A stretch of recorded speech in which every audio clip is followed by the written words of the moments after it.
Just in time for the dog to drag his ass across the carpet. Good morning from Tackleberrys, Texas. Quick talk to you this morning about a strange thing, gun related, but a bit different. So imagine. I once upon a time I worked for a company that was established by a fellow called Henry Ford. Loved my time with Ford. Really learned a lot. And they employed a fella called Horst Schulze, who was, I think he was the chairman of the Ritz-Carlton hotel chain at the time, to talk to all of the Ford dealer network about the customer service and delivering customer satisfaction. And he said, wouldn't it be easy if I had this creature in a big cage here with a big kind of cover over it? But I said, in here, for $500 you can buy this creature and lift up the cover. In here I can give you this creature, you can let it loose amongst your business and it would give you great customer service. We'd all buy one, wouldn't we? We'd all buy one.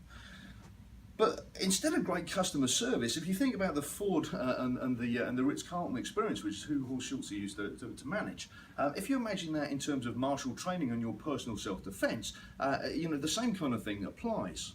Because wouldn't it be great if you could just come down to Tackleberrys, your friendly local gun shop, buy yourself a gun, and now all of your personal defense and self-defense requirements are solved, aren't they? They're solved. You now own a gun.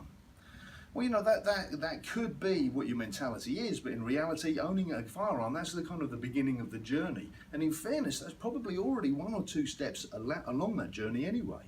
So researching what gun's going to be best for you, perhaps coming on a course like the ones we run where you can test fire a whole load of guns while being trained as well, that might be the first few steps, and then finally you have a gun in your life. But what do you do if you actually have to practically deploy it? And really, the practical application of firearm ownership is something which I think that we should be concentrating on over the coming weeks and months. So with that in mind, I want to tell you about something that's happening here in the beginning of April. On the 7th and 8th of April, it's a Friday and Saturday, we have a couple of instructors coming along who are, I'm going to tell you that they train on an international basis in close quarter combat and strategic planning when it comes to personal protection and self-defense. So we've got them here for 2 days, Mickey and Marcus. Mickey is actually, she is the Krav Maga director for this kind of part of the world, and is a really great martial artist and a lovely lady too. And together with Marcus, who's a Canadian fella, the pair of them are going to come down and deliver demonstrations on kind of close quarter combat. In other words, what you as a layman, as a civilian, could do and what you could learn relatively easily and quickly so that you can practice in the event that you're actually attacked right now in the real world today.